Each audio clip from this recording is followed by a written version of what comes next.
fairness daw itong pinupuntahan ko. Ito pala ay isang political rally.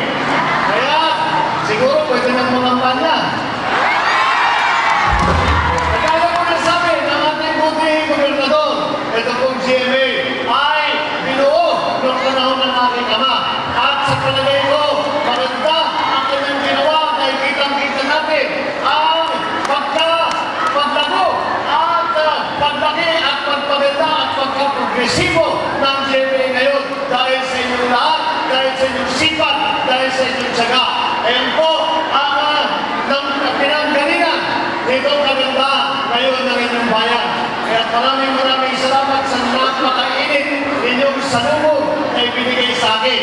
Ako po ay umiikot para na makipag-ugnay sa ating mga local chief executive. Sana po ito na pagsimula na pag-ikot na ito ay dahan-dahan po makikilala din po kung ano ang mga nakikilala ko po, malalaman ko po kung ano ang pangangailangan ninyo dito, hindi naman sa GMA, hindi sa iba't ibang mga NGO. Sana po, ito, kaya naman po naging kaalyado ang mga Remulla at saka ang Marcos dahil kitang-kita po ng aking ama kung gaano magaling na leader ang yung Johnny Remulla na inyong naging gobernador.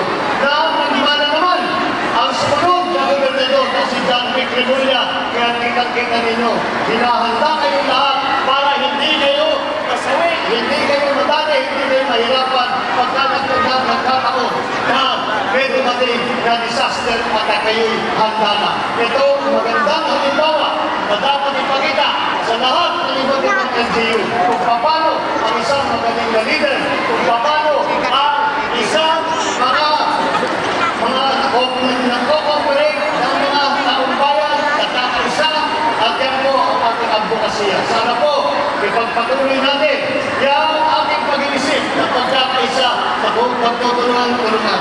Ako ang pong kakalimutan, wala pong nagmamahal sa Pilipino kung hindi Pilipino rin.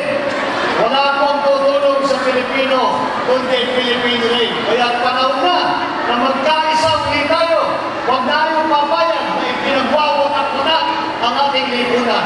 Tayo po ay Pilipino, Tagalog man, Ilocano, Waray, Bisaya, tayo ay Pilipino. Sa tulong ninyo, sa suporta ninyo, babalik natin ang pag-iisip na pagkakaisa muli ng Pilipinas. Maraming